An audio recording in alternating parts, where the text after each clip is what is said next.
Hello friends, welcome to Learners Forum. இன்னைக்கு நம்ம ரொம்ப இம்பார்ட்டன்டான ஒரு டாபிக்கை பார்க்கலாம். ஸோ RH கிரைட்டீரியாவோட அப்ளிகேஷன்ஸை பார்க்கும்போதே ரிலேட்டிவ் ஸ்டெபிலிட்டியை டிட்டர்மைன் பண்ணுறதுக்கு நம்ம இந்த மெத்தட் யூஸ் பண்ணுவோம் அப்படிங்கிற ஒரு பாயிண்ட்டை பார்த்தோம். ஸோ ஃபர்ஸ்ட் அதுக்கு நமக்கு ரிலேட்டிவ் ஸ்டெபிலிட்டினா என்ன அப்படிங்கிறது நமக்கு தெரிஞ்சிருக்கணும். ஸோ இந்த ரிலேட்டிவ் ஸ்டெபிலிட்டி வந்து பார்த்தீங்க அப்படின்னா it is an application of RH criteria. So இதனுடைய டெஃபினிஷன் என்ன அப்படின்னா it is a measure of how close the system is to instability. அதாவது ஒரு சிஸ்டம் வந்து அன்ஸ்டேபிளா மாறுறதுக்கு எவ்வளோ கிட்ட போகுது அப்படிங்கிற அந்த மெஷர்ட் வேல்யூ தான் நமக்கு ரிலேட்டிவ் ஸ்டெபிலிட்டி. ஸோ இது எப்போ அக்கர் ஆகும் அப்படின்னா when delta is equal to 0, அதாவது அன்டாம்டு கண்டிஷன்ல நமக்கு இது நடக்கும். ஸோ இப்போ நமக்கு கிடைக்கிற ஸ்டேபிள் வேல்யூ எப்படி இருக்குன்னு பார்த்தீங்க அப்படின்னா சிஸ்டம் மார்ஜினலி ஸ்டேபிளா இருக்கும். ஸோ இந்த ரிலேட்டிவ் ஸ்டெபிலிட்டியை நம்ம ஐடென்டிஃபை பண்ணும்போது இதில் இருக்க ஃப்ரீக்வன்சி ஆஃப் சஸ்டைன்டு ஆசிலேஷனை கால்குலேட் பண்ணுறதுக்கு நம்ம என்ன ஃபார்முலா யூஸ் பண்ணணும் அப்படின்னா கொடுத்துருக்க கேரக்டரிஸ்டிக் ஈக்குவேஷன்ல நமக்கு கிடைச்சிருக்க ஈவன் பவர் வேல்யூஸ் எல்லாத்தையுமே நம்ம ஜீரோக்கு ஈக்குவேட் பண்ணணும். ஸோ நமக்கு சிஸ்டம் வந்து எப்போ ரிலேட்டிவாக ஸ்டேபிளாக இருக்கும்னு பார்த்தீங்க அப்படின்னா மார்ஜினல் ஸ்டேபிலிட்டி கண்டிஷனை மெயின்டைன் பண்ணும்போது தான். ஸோ இந்த அன்டாம்டு கண்டிஷனில் நமக்கு சிக்னல் எப்படி இருக்கும் அப்படின்னா இந்த மாதிரி தான் நமக்கு வேரி ஆகும். அதாவது கான்ஸ்டன்ட் ஆம்ப்ளிடியூட்ல வந்து நமக்கு இந்த மாதிரி வேரி ஆகும். ஸோ இப்போ இதுக்கான ஒரு எக்ஸாம்பிள் நம்ம பார்க்கலாம். ஸோ இதில் பார்த்தீங்க அப்படின்னா find the frequency of oscillation for SQ + 6S² + 3S + 10 is equal to 0 அப்படின்னு கொடுத்துருக்காங்க. ஸோ இப்போ இதில் நம்ம என்ன பண்ணணும் அப்படின்னா ஃப்ரீக்வன்சி ஆஃப் சஸ்டைன்ட் ஆசிலேஷனை கண்டுபிடிக்கணும். ஸோ அதுக்கு நான் இங்கே ஃபார்முலாவில் என்ன சொல்லியிருந்தேன் அப்படின்னா even power is equal to 0 அப்படின்னு சொல்லியிருந்தேன்.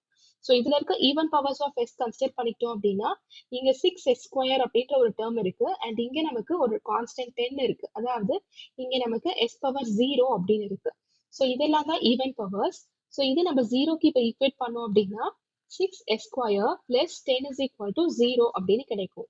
ஸோ இதுல இருந்து S² is equal to -10/6 அப்படின்னு கிடைக்கும்.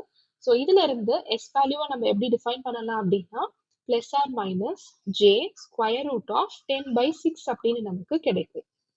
நமக்கு என்ன வேணும் அப்படின்னா ஃப்ரீக்வன்சி தான் வேணும்.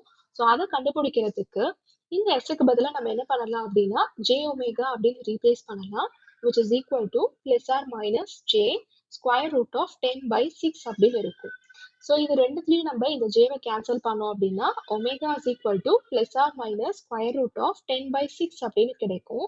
ஸோ ஃப்ரீக்வன்சி எப்போவுமே நமக்கு பாசிட்டிவ்ல தான் இருக்கும், நெகட்டிவ்ல இருக்காது. So omega is equal to √10/6 radians per second அப்படின்னு கிடைக்கும். ஸோ கொடுத்திருக்க சிஸ்டமுக்கான ஃப்ரீக்வன்சி ஆஃப் ஆசிலேஷன் வேல்யூ என்னன்னு பார்த்தீங்க அப்படின்னா √10/6 அப்படிங்கிறது தான். ரிலேட்டிவ் ஸ்டெபிலிட்டியில் நம்ம இன்னொரு எக்ஸாம்பிள் பார்க்கலாம். ஸோ இந்த எக்ஸாம்பிளில் பார்த்தீங்கன்னா நமக்கு ஒரு கேரக்டரிஸ்டிக் ஈக்குவேஷன் கொடுத்துருக்காங்க.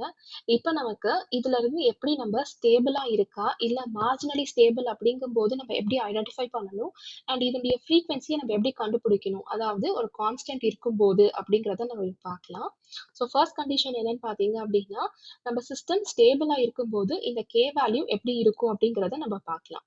ஸோ இதுக்கு நம்ம RH டேபிளை நம்ம பிளாட் பண்ணணும். ஸோ இங்கே RH டேபிளில் ஃபர்ஸ்ட் வேல்யூவை நம்ம S³ அப்படின்னு எடுத்துக்கலாம். Next S². ஸோ அதனுடைய வேல்யூஸை நமக்கு 1, 8, 4K அப்படின்னு கிடைக்கும்.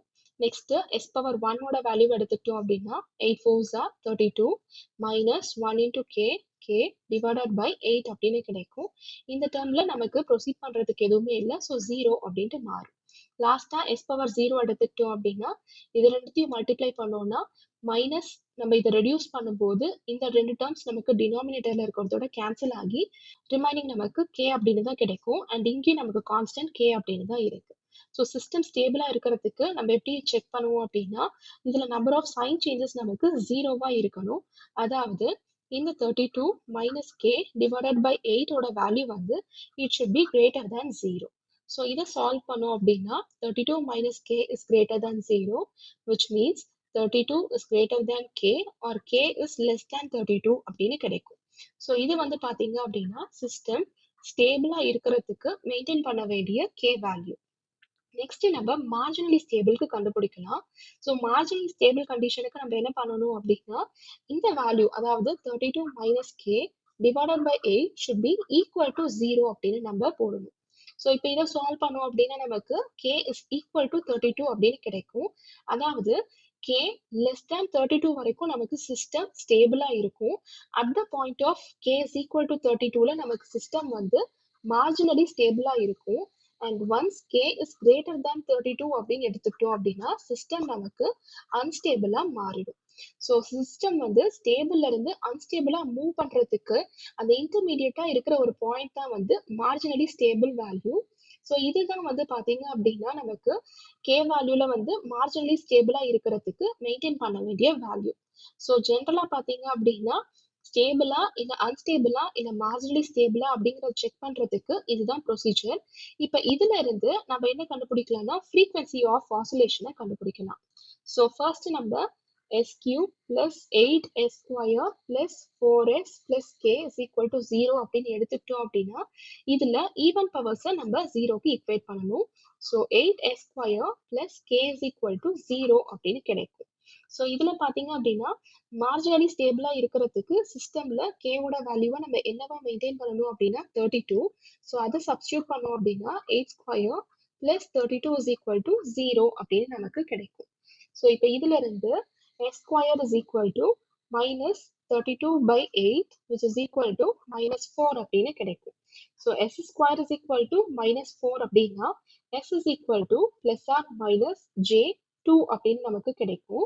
ஸோ இப்போ இதுல s-க்கு பதிலா j ஒமேகா சப்ஸ்டியூட் பண்ணோம் அப்படின்னா plus or minus j2 அப்படின்னு மாறும்.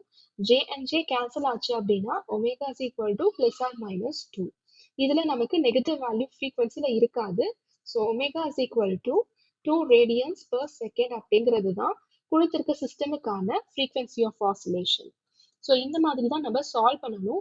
ஸோ ஸ்டேபிளா இல்லை அன்ஸ்டேபிளா இல்லை மார்ஜினலி ஸ்டேபிளா அப்படிங்கிறத பொறுத்து நம்ம ப்ரொசீட் பண்ணணும். ஸோ இன்னைக்கு பார்த்த இந்த வீடியோவில் உங்களுக்கு ஏதாவது டவுட்ஸ் இருந்துச்சு அப்படின்னா கமெண்ட் செக்ஷனில் போஸ்ட் பண்ணுங்க.